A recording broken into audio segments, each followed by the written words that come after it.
8 नवंबर रात 8 बजे से पूरे देश भर में सिर्फ एक ही बात की चर्चा हो रही है, 500 और 1000 के नोट बंद। नोटबंदी तो हो गई, लेकिन आप पर, हम पर और आपके पूरी बचत, निवेश और पोर्टफोलियो पर, आपके जीने के तौर तरीकों पर क्या कुछ असर पड़ेगा और इस बदले हुए माहौल में आप कैसे अपने आप को एडजस्ट करें, फाइनेंशियली भी और अदरवाइज भी। इस पर हम पहला कदम के इस सीजन 2 के दूसरे एपिसोड में बातचीत करने वाले हैं और बताएंगे आपको कि कहां कहां असर पड़ेगा, किस तरह से पड़ेगा और उससे कैसे बचना, संभलना और चुस्त दुरुस्त करना है। और आज बड़े दमदार एक्सपर्ट्स हमारे साथ हैं आपकी मदद करने के लिए। सबसे ज्यादा पैसा तो आप सोना चांदी में लगाते हैं ना, गहने खरीदते हैं, और जिनके पास थोड़ा ज्यादा पैसा है वो गोल्ड बार्स भी खरीदते हैं, कॉइन्स भी खरीदते हैं। तो ये निवेश आपका ट्रेडिशनली अब तक जो सबसे मजबूत रहा है, इस पर क्या कुछ बदलाव आने वाले हैं और इन बदलावों को कैसे आपको देखना है, समझना है, बताएंगे सुरेंद्र मेहता साहब, जो चार्टर्ड अकाउंटेंट तो हैं, साथ ही IBJ जो देश के ज्वेलर्स और इस पूरी इंडस्ट्री की सबसे अग्रणी संस्था है, उनके सेक्रेटरी भी हैं। स्वागत है सर आपका। आपसे पूरे गोल्ड और इससे जुड़े हुए मुद्दों पर बातचीत करेंगे। लेकिन एक और बड़ा मुद्दा है, सब लोगों को लग रहा है कि 2.5 लाख तो डाल दीजिए बैंक अकाउंट में, कोई सवाल नहीं पूछा जाएगा। लेकिन क्या वाकई में सवाल नहीं पूछा जाएगा? अच्छा, दूसरा ये कि अब पैसा तो आ गया, आने के बाद क्या कुछ हो सकता है, इसके क्या इफेक्ट हो सकते हैं, इन सब पर देश और विदेश के जाने माने टैक्स एक्सपर्ट TP ओसवाल साहब है हमारे साथ, जो बताएंगे आपकी तमाम जो सवाल हैं और इनसे जुड़ी जानकारियां। इसके अलावा अब बड़ा सवाल ये भी है, पैसे लगाने के ऑप्शंस कहां हैं? क्योंकि गोल्ड में डर है, रियल एस्टेट में डर है, मंदी होगी, पैसा नहीं बनेगा, लेकिन फिक्स इनकम यानी कि FDs की रेट भी कम आ रही है। तो इस पूरे बदले हुए माहौल में पैसा कहां रखना है और अब आगे पैसा कहां बनेगा, बताएंगे वाइज इन्वेस्टमेंट एडवाइजर्स के हेमंत रुस्तगी साहब, जिनसे आप परिचित हैं ही। और साथ ही अब एक और बड़ा बदलाव होने वाला है, कैश से कैशलेस, यानी कि मोबाइल पर सब कुछ कामकाज होंगे, पूरा ऐप डाउनलोड करो, पैसा ट्रांसफर करो, खर्चा करो, जो करना है करो, सब कुछ मोबाइल पर होगा। तो देश में ऐसे ही एक बेहतरीन मोबाइल ऐप चलाने वाले चिल्लर जो ये फर्म है, उनके वाइस प्रेसिडेंट वरुण अग्रवाल साहब हमारे साथ हैं। अग्रवाल साहब, आपसे बहुत कुछ सीखना समझना है कि भाई कैश की आदत पड़ी हुई बटुए से पैसे निकाल कर देने की, इसे कैसे बदलें। अच्छा, दूसरा एक बड़ा डर लगता है कि ये सारी एप्लीकेशंस कैसे चलाई जाए, इसमें क्या खतरे हैं, अच्छा फायदे क्या हैं, ये सब चीज है जो हम आपसे बात करना चाहते हैं। आप सबका स्वागत है इस खास चर्चा में, हमारे तमाम दर्शकों का भी स्वागत है। तो चलिए शुरुआत करते हैं। सबसे पहले तो इसी बात से, ओसवाल साहब, लोगों ने जैसा कहा प्रधानमंत्री जी ने कि 2.5 लाख डाल दीजिए, कोई सवाल नहीं पूछा जाएगा, तो क्या ये सोचकर जो लोग 2.5 लाख डाल रहे हैं वो सही सोच रहे हैं या 2.5 लाख पर भी सवाल आ सकता है? बिल्कुल आ सकते हैं, क्यों नहीं आ सकते हैं। देखिए, 2.5 लाख डालने वाले 2 कैटेगरी के आदमी, एक जिसकी कोई इनकम ही नहीं है, ठीक है, और वो 2.5 लाख डालता है और अपने आप को ये इनकम भी मान लेता है पूरी 2.5 लाख रुपया, तो 2.5 लाख तक तो बेसिक एग्जाम्पशन ही है, तो उसको तो कोई टैक्स नहीं लगता है। गवर्नमेंट टैक्स ऑफिसर यदि उसकी इनकम को पूरी 2.5 लाख इनकम मान लेता है तो उस पर टैक्स तो है नहीं, एक वो आता है। और चूंकि ये करंट ईयर की इनकम है, वो अपना रिटर्न फाइल कर देता है। रिटर्न फाइल करना शायद हो सकता है नए क्राइटेरिया कुछ आवे, जिन्होंने 9 तारीख के बाद में कैश जमा किया है बैंक में, रिटर्न फाइल करो। और वैसे ही वो बैंकिंग इन्फॉर्मेशन तो प्रोवाइड हो रही है गवर्नमेंट को कि जिन्होंने कैश जमा किया है उसकी information bank income tax department को दे रही है। आप है ना कहते नहीं, जिन्होंने 2 तारीख से कैश, ये आइडिया दे रहे हैं आप सर सरकार को? नहीं, सरकार को आइडिया तो है, आप सरकार को इतना बेवकूफ मत समझिए सर। सरकार बिल्कुल तैयार है हर चीज को हैंडल करने के लिए। प्रॉब्लम यही है कि 1 करोड़ 22 लाख जनता, इतनी बड़ी संख्या की टैक्स पेयर, यदि जो नई टैक्स पेयर है आज के तारीख में, वो सब लोग 50,000 रुपया भी जमा कर देते बैंक में, तो वो अपने 16 लाख करोड़ से कई गुना ज्यादा होती है। तो क्या हमारे टैक्स ऑफिसर सक्षम है कि उनको सबको नोटिस भेजें? ये सबसे बड़ा मुद्दा है। हमारे आज तक इनकम टैक्स डिपार्टमेंट ने बेसिक थ्रेशोल्ड के नीचे टैक्स पेयर्स जो है उनको रिटर्न फाइल करना कंपलसरी नहीं समझा, छुआ ही नहीं कभी, नहीं बोला ही नहीं, उनको बोला आप फाइल मत करिए। क्योंकि यदि वो रिटर्न फाइल कर देते थे तो इतना एडमिनिस्ट्रेटिव काम बढ़ जाता है और उससे कोई रेवेन्यू नहीं आ रहा है। एक ठेला भी नहीं मिल रहा है और आप उस पर नोटिस कर रहे हो, ऑफिसर्स को एंगेज कर रहे हो और टाइम वेस्ट कर रहे हो। ये सोच के इन्होंने असेसमेंट के दायरे में आज तक इनको लिया नहीं है। लेकिन एक प्रॉब्लम इनकम टैक्स का तब था जिस समय मैनुअल टेक्नोलॉजी थी। ठीक बात है। लेकिन आज तो ये डिजिटाइजेशन हो रहा है। अब सबको रिटर्न तो डिजिटल भरना है कंपल्सरीली। तो डिजिटल रिकॉर्ड मेंटेन करना, डिजिटल असेसमेंट करना मेरे हिसाब से इतना मुश्किल नहीं है। 122 करोड़ आदमियों को भी नोटिस भेजनी हो तो बेंगलोर इनकम टैक्स डिपार्टमेंट तुरंत भेज सकता है। उसके साथ साथ बाकी के खर्चे भी देखिए आप, पोस्टल खर्चा हो जाता है, राइट, एडमिनिस्ट्रेटिव खर्चा होता है, उसका रिस्पांस आता है, उसको फाइल करना पड़ता है, उसको हैंडल, उसकी फाइलें क्रिएट करनी पड़ती है। ह्यूज एक्सपेंडिचर है, इतने स्पेस भी नहीं है गवर्नमेंट के पास, इतने ऑफिसर्स भी नहीं। चलिए इस पे मैं थोड़ा और विस्तार से बात करूंगा। लेकिन अभी तक ना सर, हम तो मोबाइल का इस्तेमाल वरुण जी इसलिए करते थे कि ठीक है फोन आ गया, चला गया, मैसेज आ गए, अब थोड़ा व्हाट्सएप, फेसबुक, ट्विटर कर लेते हैं। लेकिन क्या अब मुझे मेरे बैंक की मोबाइल ऐप डाउनलोड कर लेनी चाहिए? क्या अब मुझे कुछ 2-4 ई वॉलेट डाउनलोड कर लेनी चाहिए? क्या मुझे आपकी जैसी चिल्लर ये मोबाइल ऐप डाउनलोड कर लेनी चाहिए? क्या 2-4 टैक्सी चलाने वाली सर्विसेज है उनको कर लेना चाहिए? क्योंकि अब इसके बगैर लाइफ नहीं चलेगी, ये सोचना सही है? बिल्कुल। मतलब आज की तारीख में आपको जो भी डे टू डे नेसेसिटीज है, जो आपको डेली करना है, आपने जैसे कहा कैब बुक करनी है, कहीं पे ट्रैवल करना है, कि आपको सब्जी खरीदनी है, आपको दूध मंगाना है, आपको कुछ कुरियर करना है, सब चीजों के लिए एक ना एक ऐप है, कुछ ना कुछ सुविधा क्रिएट हो गई है जो आप कन्वीनियंटली घर पे बैठ के आप सुविधा से उसे कर सकते हैं। और विद डिमोनेटाइजेशन भले कैश नहीं हो, वो सुविधा भी क्रिएट की गई है कि आप उसके लिए पेमेंट भी कर सकते हैं डिजिटली। ठीक बात। फर्क अभी तक इतना ही था कि एक्सेप्टेंस या जो लोगों ने उसे अपनाया नहीं था, क्योंकि एक सालों से जो चला आ रहा है कि हम कैश से पेमेंट करेंगे, तो वही चला आ रहा है। आज वो सुविधाएं हमेशा से प्रेजेंट थी, आज सब लोग उसे यूज कर सकते हैं, राइट। ज्यादा डिफिकल्ट नहीं है। हमारे देश में रफली अंदाज से 700 मिलियन लोगों के पास डेबिट कार्ड पहले से है, लेकिन यूज कोई नहीं कर रहे। फिर भी 78% लोग कैश ही यूज करें।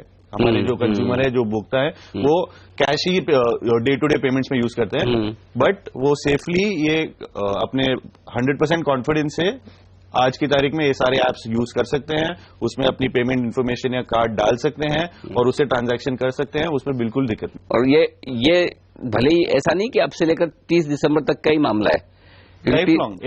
एक बार आपने कर लिया इस्तेमाल और आपको उसका सुविधा और कन्वीनियंस का एक्सपीरियंस हो गया, उसके बाद 99% यही है कि आप उसको बार बार यूज करो। तो अभी दिक्कत एक ही है वरुण जी उसमें कि मुझे करने में इंटरेस्ट ही नहीं है। कौन मगजमारी करे, वो वाला लगता है कौन डाउनलोड करे, ये टेक्नोलॉजी समझती नहीं है। तो इस पे मैं आपसे थोड़ी देर में फिर से सवाल पूछूंगा, लेकिन उससे पहले एक सवाल सोने पर पूछा जाए। क्योंकि सबसे बड़ा लोगों को डर क्या है कि अब तक तो क्या कोई सोने के लिए पूछने आता नहीं था। हमने सामने से बता दिया रिटर्न में कि हमारे पास इतना सोना है, तब तो ठीक। लेकिन मेहता साहब, अब लोगों को डर ये है कि ये नोट के बाद अगला एक्शन सोने पे है कि मेरे घर में कितना सोना पड़ा है, सरकार वो पता लगाएगी, और पता लगाएगी तो उससे पहले मुझे क्या सावधानी रखनी है वो बताइए। देखिए, सीबीडीटी ने एक इंस्ट्रक्शन जारी किया था, इंस्ट्रक्शन नंबर 1916 1994 में। उस इंस्ट्रक्शन के मुताबिक कोई भी मैरिड वुमन जो होती है, मैरिड गृहिणी है, वो अपने पास में 500 ग्राम सोना रख सकती है, उसको स्त्रीधन माना गया है। अनमैरिड जो भी गर्ल्स हैं उनके पास में 250 ग्राम सोना हो सकता है, और मेल मेंबर के पास में 100 ग्राम सोना घर पे हो सकता है। जब किसी के भी यहाँ पे कोई इंक्वायरी होती है, सर्वे होती है या सर्च होती है, तो इतना सोना छोड़ दिया जाता है। इतना सोने के सवाल नहीं पूछा जाएगा? नहीं, उस पे सवाल पूछे जाते हैं, लेकिन वो सीजर नहीं होता। अच्छा, उस पे सवाल तो जरूर पूछे जाएंगे, लेकिन उसका सीजर नहीं होता। उतना सोना छोड़ के बाकी का अगर सोना आपके पास उससे ज्यादा एक्सेस है तो वो सीजर कर दिया अच्छा, ये सीजर मतलब जो जब्त नहीं किया जाएगा? जब्त नहीं किया। लेकिन ये जो 500 ग्राम, 250 ग्राम और 100 ग्राम की जो लिमिट है, ये सिर्फ गहनों के लिए है या कॉइन्स हैं बाहर से उसके लिए भी है? नहीं, बेसिकली स्त्री धन यदि कोई गिनने जाए, यदि उसको समझा जाए, तो स्त्री धन में गहने आते हैं, उसमें बार्स और कॉइन्स नहीं आएंगे, और उसके अंदर डायमंड ज्वेलरी भी नहीं आएगी, सिल्वर ज्वेलरी भी नहीं आएगी। अच्छा, बिल्कुल। और किसी के पास अगर वो सोने चांदी के बर्तन हैं या पुरानी ऐसी कोई पड़ी हुई, तो वो उसमें नहीं? नहीं, वो उसमें नहीं गिना जाता। मतलब आपके खाली गहने होने चाहिए, वो स्त्री धन के रूप में गिना जाता है। अच्छा, तो पहले ये तैयारी कर लेनी चाहिए कि भाई आप अपने हिसाब से ये देख लें कि क्या आप इस लिमिट में आते हैं या नहीं आते? बिल्कुल। और अगर इस लिमिट से ज्यादा है तो?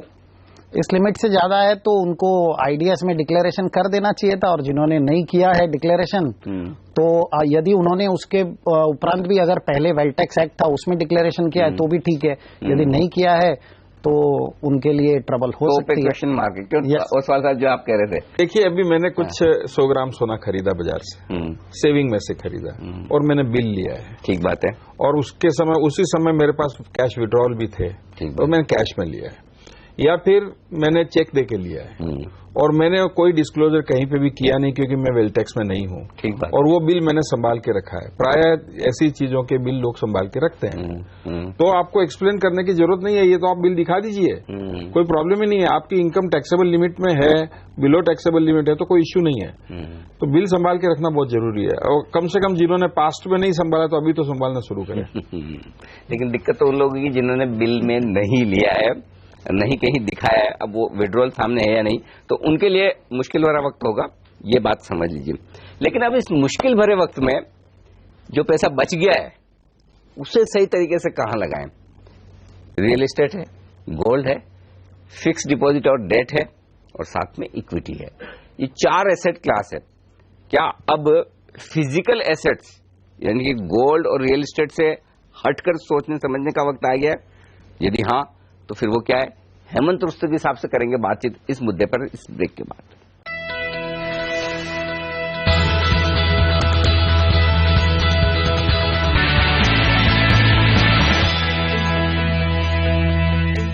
डीमोनेटाइजेशन यानी कि नोटबंदी का आपकी जिंदगी पर, आपकी बचत और आपके निवेश पर क्या असर होगा, इस पर है हमारा आज का खास एपिसोड, पहला कदम सीजन 2 का।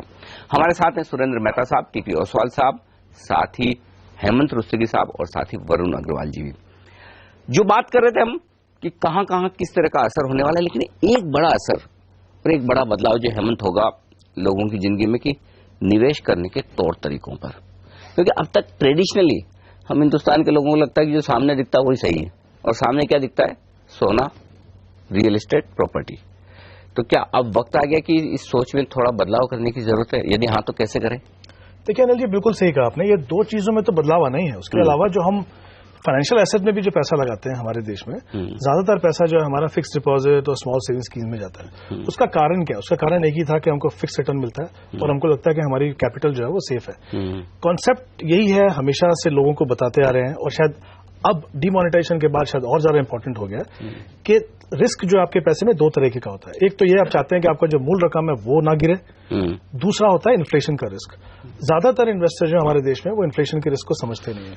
उनको लगता है कि अगर 6-7% का भी रिटर्न मिला तो पैसा मेरा बढ़ रहा है। अगर मैं 7% की एवरेज लेके चलूं अगले 15-20 साल में, तो आपका जो पैसा जो है एक्चुअली वैल्यू गिर जाएगी, नंबर में बढ़ेगा लेकिन आपकी वैल्यू गिर जाएगी। अगर हम पिछले 1.5 साल से देखें, आरबीआई ने रेट कट किए, गवर्नमेंट ऑफ इंडिया ने स्मॉल सेविंग स्कीम्स के रेट हर साल अनाउंस करते थे, अब क्वार्टरली होने लगे। इसका मतलब क्या है कि गवर्नमेंट भी आपको चाह रही है कि आप मार्केट लिंक प्रोडक्ट जो है उनकी तरफ देखना शुरू करो। अब मार्केट लिंक प्रोडक्ट का मतलब क्या, हम डरते क्यों हैं उसमें जाने से? क्योंकि मार्केट के हिसाब से उसमें फ्लक्चुएशन होती है। बहुत सारे इन्वेस्टर ये सोचते हैं कि मार्केट लिंक का मतलब है सीधा स्टॉक मार्केट में पैसा, जबकि ऐसा नहीं है। मार्केट लिंक का मतलब है आप जो डेट फंड में भी डालते हो म्यूचुअल फंड के, वो भी मार्केट का लिंक है। यानी जिन फंड्स की एनएवी जो है या वैल्यू जो है उतार या चढ़ाव होता है जिसमें मार्केट के हिसाब से, वो मार्केट लिंक प्रोडक्ट है। तो जब आप ऐसे प्रोडक्ट में जाते हैं तब आपको रिटर्न बेहतर मिल सकता है। जो टैक्स बेनिफिट्स हैं, जैसे अगर आप एफडी में पैसा डालते हैं, अगर आप 30% टैक्स ब्रैकेट में है, आपने अगर 7% भी इंटरेस्ट कमाया तो 2.1 आपका चला गया इंटरेस्ट टैक्स के अंदर, बाकी बचा के आपको किसी भी हालत में आप इन्फ्लेशन को बीट नहीं कर पाएंगे। ऐसे ही अगर आप डेट फंड में जाते हैं, स्पेशली क्योंकि जैसे हम मानते हैं कि एक इनवर्स रिलेशनशिप होता है, यानी जब इंटरेस्ट रेट नीचे जाते हैं तो बॉन्ड प्राइसेस ऊपर जाते हैं। ऐसे में जो डेट फंड को फायदा होता है। ऐसे अगर हम इक्विटी की बात करें, इक्विटी में हम क्यों पैसा नहीं लगाते? क्योंकि अभी भी बहुत सारे लोग ऐसे हैं जो इक्विटी को सट्टा समझते हैं। ठीक बात है, उनको लगता है ये इसमें कुछ भी हो सकता है, क्योंकि उनके आसपास के जो एग्जाम्पल हैं या उनके खुद के एग्जाम्पल जो है पहले एक्सपीरियंसेस जो है पास में इतने अच्छे नहीं रहे। तो समय आ गया, मुझे लगता है कि अब हम जो हमारा जो कंफर्ट लेवल था ट्रेडिशनल इन्वेस्टमेंट ऑप्शंस का, वहां से निकल के हम मार्केट लिंक प्रोडक्ट्स में जाएं। अगर हम चाहते हैं कि हमारी जो मेहनत की कमाई है उसमें इतनी ही पैसा आए कि हमारे जो भी गोल्स हैं लाइफ में, जितना पैसा हम एक हेल्दी रेट पे बढ़ाना चाहते हैं, तो तो समय आ गया मुझे लगता है इनसे आगे बढ़ के देखने का। और जहां तक गोल्ड और रियल एस्टेट का सवाल है, देखिए ये हमेशा से बहस रही है। हम क्योंकि कंफर्टेबल है फिजिकल एसेट से कि हमें टच करना आना चाहिए, हमें दिखना चाहिए वहां पे, तो वो हम वहां पैसा लगाते हैं। लेकिन सच्चाई ये है कि हर एसेट क्लास के अपने फायदे अपने नुकसान है। ठीक बात। तो एक बैलेंस करके चलना है, हर चीज की जगह पोर्टफोलियो में, किसी भी चीज में एक्सेसिव एक्सपोजर होना सही नहीं है। अच्छा, एक इंटरेस्टिंग बात जो मैं देख रहा था कि जनरली हम और आप जो बैंक के ट्रांजेक्शन करते हैं और जब भी जाते हैं तो मतलब हम पहले देखते हैं अच्छा सैटरडे संडे, आज सेकंड डे फोर्थ है, बैंक बंद है, खुला है, संडे बंद है, ये सारी चीजें देखते हैं। लेकिन ये वरुण जी बड़ी इंटरेस्टिंग चीज में पढ़ रहा था आपके बारे में, सैटरडे संडे भी मैं बैंकिंग कर सकता हूँ आपके जरिए। और दूसरा ये कि मैं एक और सोच रहा था बात कि आपने नाम रखा है चिल्लर। ये चिल्लर नाम कहाँ से आया आपके दिमाग में और कैसे रखा है इसको? तो मैं शुरुआत चिल्लर नाम से करता हूँ। चिल्लर मतलब छुट्टा, जो चेंज है उसको हम लोग चिल्लर कहते हैं। और ये चिल्लर जो है वो काफी भाषाओं में हमारे देश में अलग अलग भाषाओं में छुट्टे को चिल्लर ही कहते हैं। हाँ, कहीं भी चले जाए लोग पहचान जाएंगे चिल्लर का मतलब क्या है। बिल्कुल सही। और हमारा मेन मकसद यही है कि हम ये चिल्लर को और ये छुट्टे को हम किसी तरह से डिजिटाइज कर सके और ये एक डिजिटल फैशन में लोग उसे इस्तेमाल कर सके। मतलब छोटे से छोटे पेमेंट के लिए आपको आपके किराने की दुकान पे पेमेंट करना हो, कि कोई पान बीड़ी की दुकान पे करना हो, कि आपके हाउस हेल्प को करना हो, किसी के लिए भी आप छोटे से छोटे काम के लिए आप इसे यूज कर सके, उसके लिए ये इसका नाम हम लोग ने। तो ये ऐप मेरे पास भी होनी चाहिए और सामने वाले के पास भी होनी चाहिए, तभी होगा?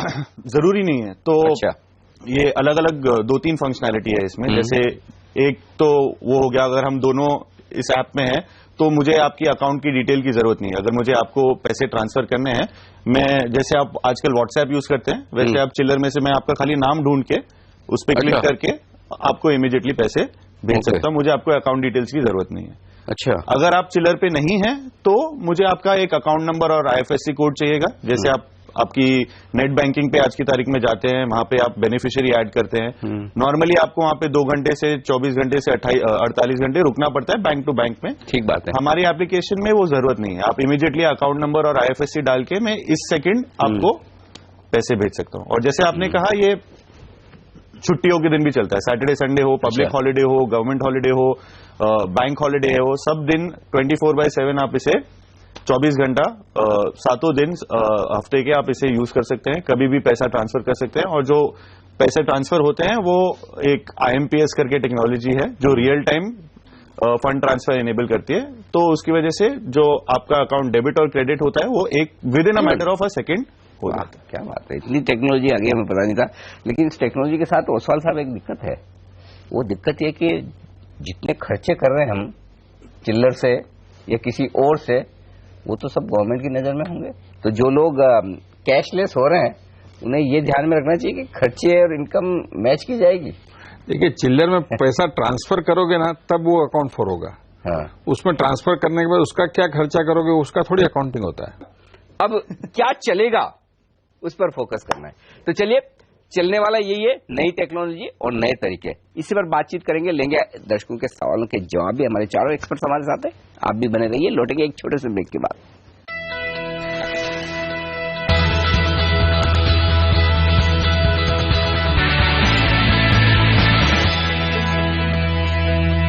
पहला कदम के सीजन 2 के इस एपिसोड में आप सबका स्वागत है। हमारे साथ हैं एक्सपर्ट्स, हमारे सुरेंद्र मेहता साहब, TP ओसवाल साहब, साथ ही हेमंत रुस्तगी जी और वरुण अग्रवाल जी भी। चलिए दर्शकों के लेते हैं सवाल।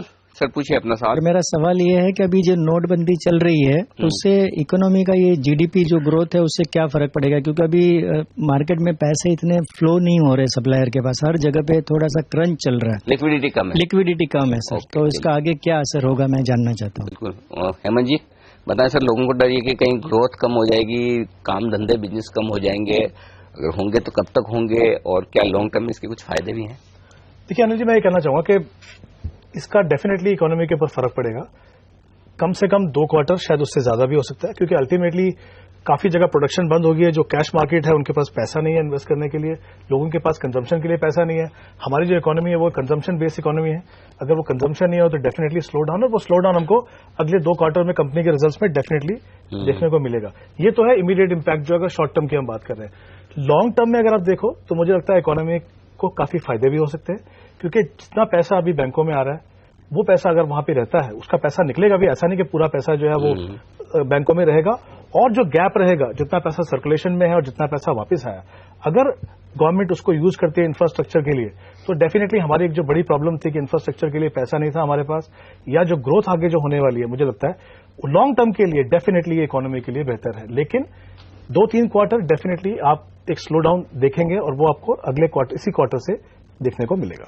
जैसे कि 2000 का नोट है, आज कहीं से अगर हम कोई राशन उसन लेने जाते हैं तो वहां पर जाते तो हमें वो चेंज नहीं मिलता है, और एटीएम में घंटों घंटों लाइन लगानी पड़ती है, तो वहां से बैंक से भी 2000 का तकरीबन नोट निकलता है। तो उसके लिए हम लोग आगे कैसे? अच्छा, बड़ा नोट मिल रहा है। हाँ, इसी के लिए तो ये है चिल्लर। सर बताइए, बड़े नोट की समस्या से कैसे? बिल्कुल, जैसे मैंने कहा, नाम ही हमारा चिल्लर है, मतलब आप छोटी से छोटी पेमेंट, छोटी से छोटी ट्रांसफर, मतलब किसी को 10-15 रुपए भी ट्रांसफर करने का, बिल्कुल 1 रुपए भी कर सकते हैं और 1 रुपए से कम नहीं कर सकते। लेकिन तो अगर आपको ये दिक्कत आ रही है, आप एक छोटा सा काम करिए, 1 मिनट निकाल के खाली अपना बैंक अकाउंट चिल्लर पे लिंक कर दीजिए।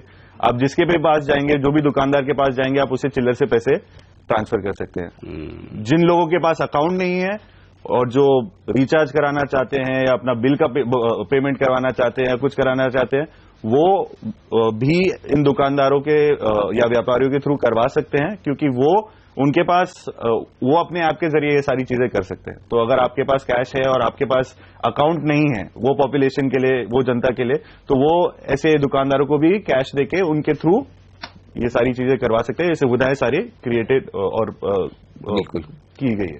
यानी कि अब वही तरीका वही है कि आपको मोबाइल एप्स, ई वॉलेट्स, ये सारी चीजें रखनी पड़ेगी तैयार। बिल्कुल, क्रेडिट कार्ड, डेबिट कार्ड, जो जिस तरह से आप इस्तेमाल करना चाहें वो करिएगा। इसके लिए क्या इंटरनेट होना जरूरी है? जी सर, इंटरनेट को अभी, और हाँ, ये तो सोचा ही नहीं है। अरे ऐसा बोझ, मैं तो राजस्थान गया कहीं छोटे से गांव में, वहां पे तो कनेक्टिविटी नहीं है, तो फिर सर कनेक्टिविटी तो बढ़ती जा रही है। जो हमारी धुरंधर है, हमारी कनेक्टिविटी, हम जो थे पहले, आज की तारीख में 4G आ गया है, और 4G के साथ में जितना उसका पेनिट्रेशन और जो वाइड स्प्रेड किया जा रहा है आजकल बड़ी बड़ी कंपनियों से, मिल रहा है।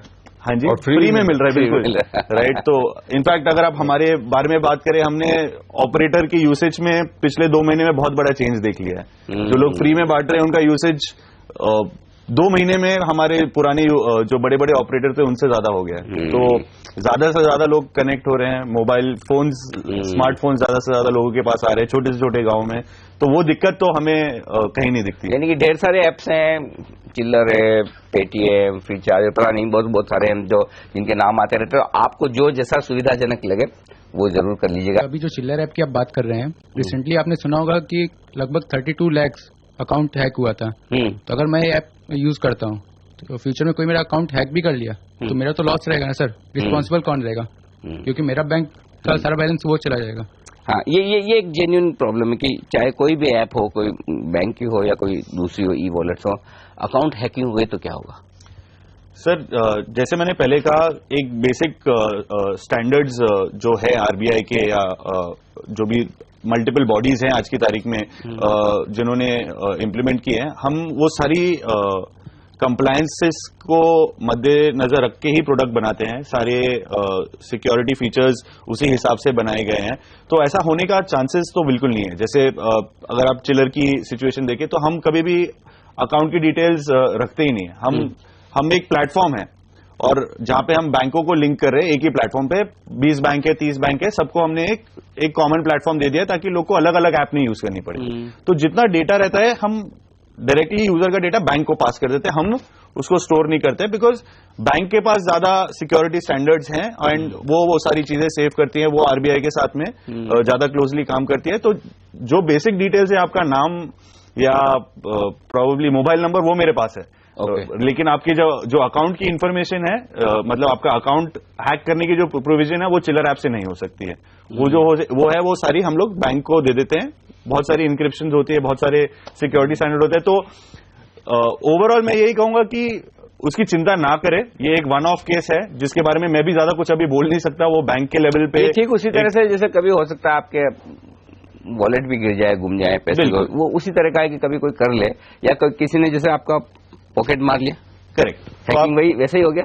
क्यों सवाल साहब, क्यों? तो नहीं, सवाल तो कंसर्न इनका बिल्कुल सही है। 32 लाख अकाउंट जो डेबिट कार्ड हैक हुए हैं, जो चिल्लर में जो इन्होंने प्रिकॉशन लिए है, उससे कई ज्यादा गुना प्रिकॉशन नेशनलाइज बैंकों ने ली है अपने वही कार्ड पे। और वो कार्ड की प्रिकॉशन होते हुए भी अकाउंट्स यदि हैक हुए हैं तो इस टेक्नोलॉजी पे कैसे भरोसा करें? ठीक बात है। आज मैं भी डेबिट कार्ड वापरने के लिए कतराता हूँ कि मैं रखूं या नहीं रखूं। जाऊंगा पैसा निकालने के लिए, कोई देख लेगा, पीछे से कैमरा लगा देगा, उसका पिन नंबर ले लेगा और पैसा निकाल लेगा। तो ठीक बात है, थोड़ी सावधानी हमें रखनी है, क्योंकि अल्टीमेटली पैसा हमारा है। वैसे इस तरह की घटनाएं बहुत कम होती है, नहीं के बराबर होती है। कई बार ये है ना कि देखिए, कभी कभी कुछ चीजों के बगैर काम चल नहीं सकता। हमें पता है कि एरोप्लेन है ना, जब एयरपोर्ट पे खड़ा है तभी सबसे ज्यादा सेफ है, लेकिन इसका मतलब ये नहीं कि वो हवा में न उड़े, उसका काम हवा में उड़ना है। तो सेफ्टी वो कुछ काम की नहीं, तो ये सब करना पड़ेगा इस्तेमाल। इसको सेफ्टी के साथ करना है, प्रॉपर पासवर्ड रखना है, किसी को नहीं बताना है, पिंस।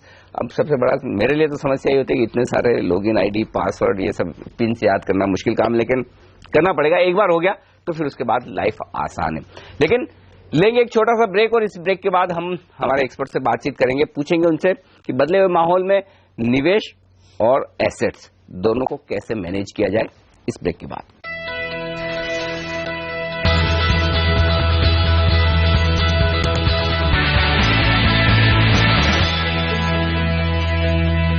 पहला कदम सीजन 2 के इस एपिसोड में एक बार फिर से आप सबका स्वागत है। हमारे साथ है सुरेंद्र मेहता, टीपी ओसवाल, साथ ही हेमंत रुस्तगी और वरुण अग्रवाल साहब। और अब लेते हैं कुछ और दर्शकों के सवाल।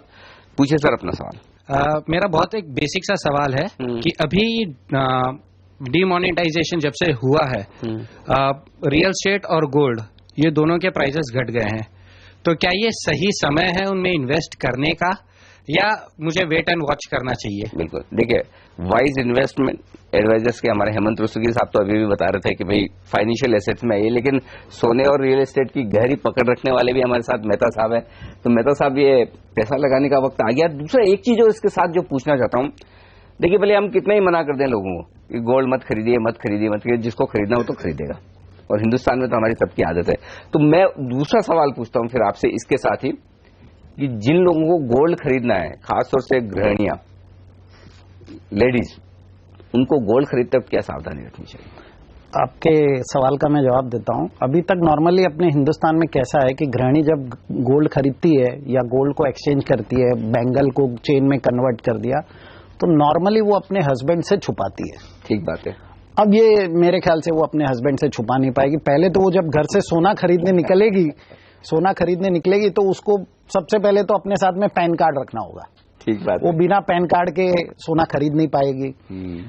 और क्योंकि ये हाई वॉल्यूम ट्रांजैक्शन है, हाई वैल्यू ट्रांजैक्शन है, तो जो मोबाइल वॉलेट्स हैं वो अभी तो 20,000 की और 30,000 की लिमिट में काम कर रहे हैं, तो वो मोबाइल वॉलेट से उसका पेमेंट नहीं कर पाएगी। अब उसके पास क्या ऑप्शन रहता है? उस गृहिणी के पास दो ही ऑप्शन है, या तो वो चेक से पेमेंट करे, या आरटीजीएस से पेमेंट करे, या एनईएफटी को इस्तेमाल करे, या इतना सारा इकट्ठा करके कैश ले जाए फिर। नहीं, वो कैश तो उसको पैन नंबर देना पड़ेगा।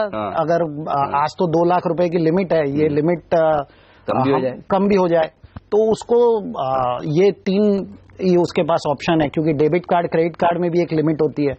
तो वो चेक लेके जाएगी, तो उसको अपने घर में जो भी फाइनेंशियल अकाउंट्स जो भी संभालता है उसको बताना ही पड़ेगा कि मैं ये पेमेंट करने वाली हूँ, मैं ये आरटीजीएस मुझे करना है, ये एनईएफटी मुझे करना है, इस ज्वेलर को करना है। उसको बिल लेना बहुत जरूरी है वहां से।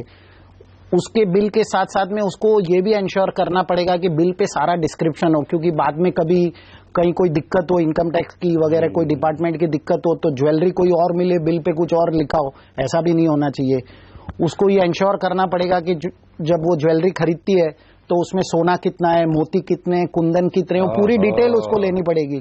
तो ये बिल उसको पूरा संभाल के रखना पड़ेगा और उसको अपने घर में बताना पड़ेगा। ये सबसे बड़ी समस्या है जो आज की तारीख में औरतें बिना पूछे हुए या बिना घर में बताए हुए ज्वेलरी खरीदती हैं। तो साहब, अब इसका मतलब ये हो गया कि आपका पक्का काम तभी होगा जब आप काम पक्के में करेंगे। बिल्कुल, है ना? बिल्कुल। तो ठीक है ना। तो अब जो लोग पक्के में काम करने के आदी नहीं है, रिटर्न नहीं बढ़ते हैं, उनको क्या क्या सावधानियां रखनी वो बता दीजिए। ये देखिए, आपने चर्चा ही शुरू इससे की है चिल्लर जैसे अकाउंट से, जो पक्के में काम नहीं करते थे अभी उनको भी सब ट्रांजैक्शन पक्के में करने पड़ रहे हैं। बैंकों का बैंक के थ्रू ही करना है या चिल्लर के थ्रू करना है। तो उसी तरह से जो केयर वहां ली जाती है, यहाँ पे भी वही केयर लेनी पड़ेगी। जैसे इन्होंने कहा कि बैंक के जो बिल लेना पड़ेगा आपको, बिल पे कई प्रकार के टैक्सेस है वो सब भरे जाएंगे। 1% टैक्स कलेक्शन एट सोर्स भी लगता है, बाद में उस पर वैट या जीएसटी आएगा तो वो भी लगेगा, वो सब लगेगा और आपको पेमेंट चेक से करना है। यदि आपने चेक से पेमेंट कर दिया तो कोई इश्यू तो बनता नहीं है, यदि क्योंकि आपने अपना पक्का का पैसा दिया है सेलर को तो उसका अकाउंटिंग हो गया है। तो क्या 6 साल से पुराने के अगर कोई ज्वेलरी के या इस तरह के बिल नहीं तो चलेगा? देखिए, इस फाइनेंस एक्ट में गवर्नमेंट ऑफ इंडिया ने एक सेक्शन डाला है, फाइनेंस एक्ट में, इनकम टैक्स में नहीं है। ओके। सेक्शन 197C, उसके तहत गवर्नमेंट ऑफ इंडिया इंडिपेंडेंट तक की कोई भी इंक्वायरी कर सकती है और जो भी एसेट आपकी उस समय मिली और आप प्रूव नहीं कर पाओगे तो इनकम टैक्स ऑफिसर आपको नोटिस देगा। अच्छा। और जैसे ही वो नोटिस देगा, जिस साल में नोटिस देगा उस साल की वो इनकम मानी जाएगी। ये यदि वो साल अभी उसने 2017 में किसी को नोटिस दी तो वो साल 2017 की इनकम मानी जाएगी, अनलेस कि आप प्रूव करो कि ये मेरी एसेट इस समय एक्वायर की गई है। ये तो बड़ी नो डाउट ये प्रोविजन इंट्रोड्यूस हुआ है, इसमें कॉन्स्टिट्यूशनल वैलिडिटी और सब प्रॉब्लम तो है ही, लेकिन कम से कम जो आप कह रहे हैं कि यदि किसी का विदेश में अकाउंट नहीं है, विदेश के साथ कोई ट्रांजैक्शन नहीं, उसको 6 साल तो कंपलसरी, जिसके विदेशों में अकाउंट है, इन्वेस्टमेंट है, निवेश है, उनको 16 साल तक कंपलसरी है डिटेल रखना। अच्छा। हाँ, उसके बाद में यदि विदेशों में ट्रांजैक्शन से मतलब ये है कि अगर मैंने कोई घूमने फिरने के लिए नहीं, विदेशों में निवेश वगैरह कुछ किया है, विदेशों में अकाउंट रखा हो, आप return non resident Indian return होकर रेसिडेंट बन गए इंडिया में, फिर भी अपना अकाउंट चालू रखा है तो आपका विदेश में अकाउंट है, तो आपको 16 साल तक की डिटेल रखनी जरूरी है। हेमंत जी, जो एक सवाल रह गया कि भाई एक तरफ तो ये है कि भाई पैसा इक्विटी में लगाया जाए या फिक्स इनकम में लगाया जाए, और दूसरी तरफ ये वो मुंह में पानी आता है कि गोल्ड के भाव गिर रहे हैं, रियल एस्टेट भी गिर रही है, तो फिर जो एसेट सस्ती हो रही है उसमें पैसा क्यों नहीं लगाए? देखिए, ऐसा है कि गोल्ड के भाव गिर रहे हैं, रियल एस्टेट के भाव गिर रहे हैं, इक्विटी मार्केट भी गिर रही है, इंटरेस्ट रेट भी गिर रहा है, तो गिर तो सब कुछ रहा है अभी। ठीक बात, ऐसा नहीं कि खाली 2 ही चीज, रुपया भी गिर रहा है, रुपया भी गिर रहा है तो गिर तो सब कुछ रहा है। फर्क सिर्फ इतना है कि थोड़ा सा फर्क यहाँ पे क्या आएगा, जैसे हमने पहले बात की कि आप बिना सोचे समझे जो पहले एफडी में और जो स्मॉल सेविंग्स में पैसा डालते थे क्योंकि आपको लगता था यही सबसे बेहतर ऑप्शन है, अब आपको थोड़ा प्लान करना पड़ेगा। जैसे हम हमेशा कहते हैं फाइनेंशियल प्लानिंग जैसी कुछ चीज करनी पड़ेगी कि मेरे क्या क्या गोल्स हैं, मुझे क्या करना है पैसे से, कितने समय के बाद मुझे पैसा चाहिए। अब जैसे हम बात कर रहे हैं डिमोनेटाइजेशन के बाद, स्पेशली इंटरेस्ट रेट तो पहले से कम हो रहा था, इसके बाद और ज्यादा कम होगा, डेफिनेटली इन्फ्लेशन कंट्रोल में रहेगा, तो ये जो माहौल है वो इक्विटी मार्केट के लिए बहुत अच्छा है। इक्विटी मार्केट जब गिरी हुई है, गिरी मार्केट में हम पैसा लगाते नहीं। मैं ये नहीं कह रहा कि कल जाके आप बहुत ज्यादा पैसा इक्विटी में लगा लीजिए। इक्विटी में 2 चीज चाहिए, एक तो ये कि आप लॉन्ग टर्म के लिए इन्वेस्ट करें, दूसरा डिसिप्लिन तरीके से इन्वेस्ट करें।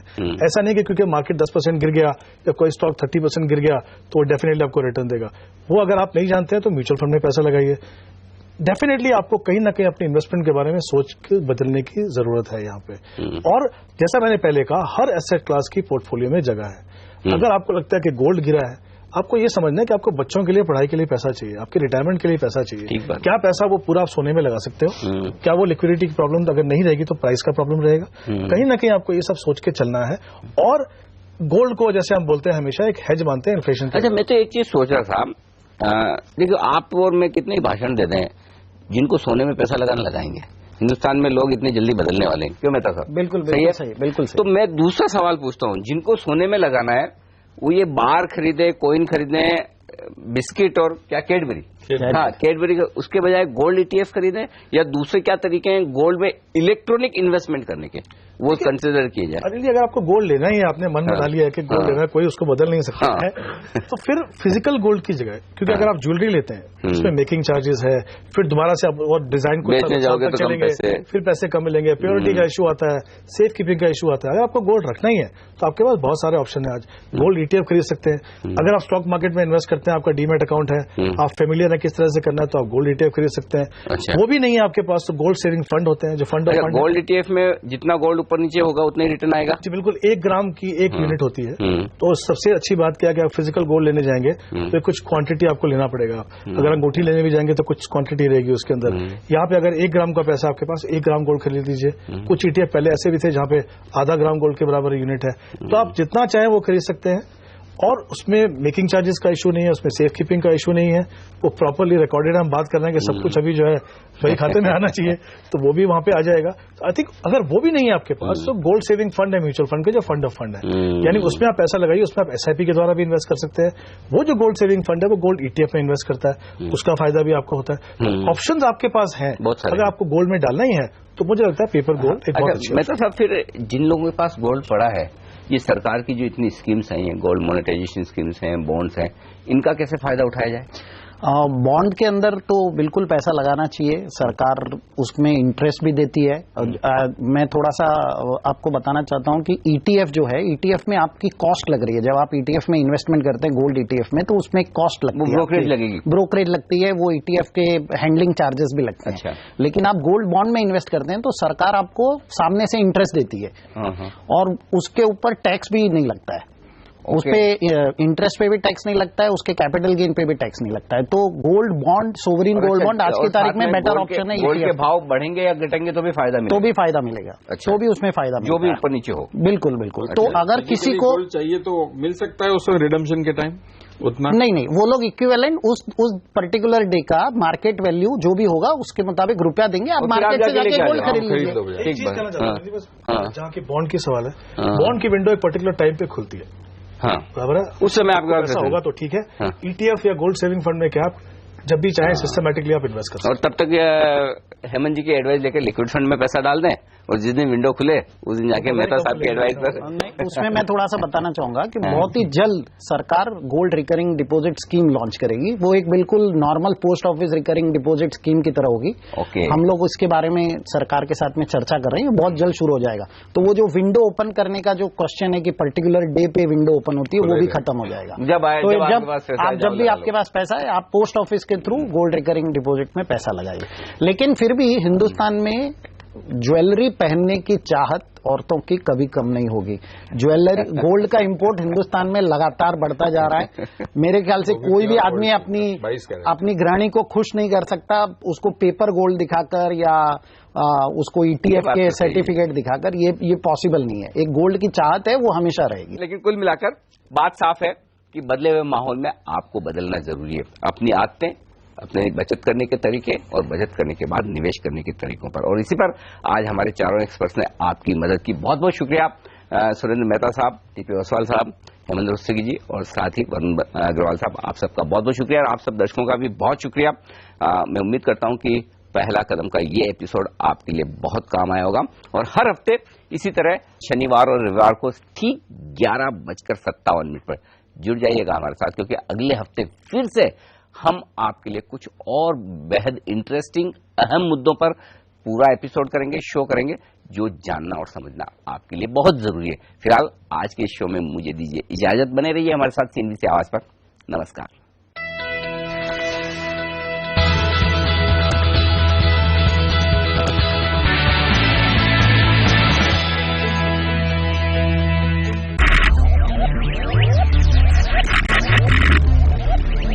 Focus, ideate, innovate, enable.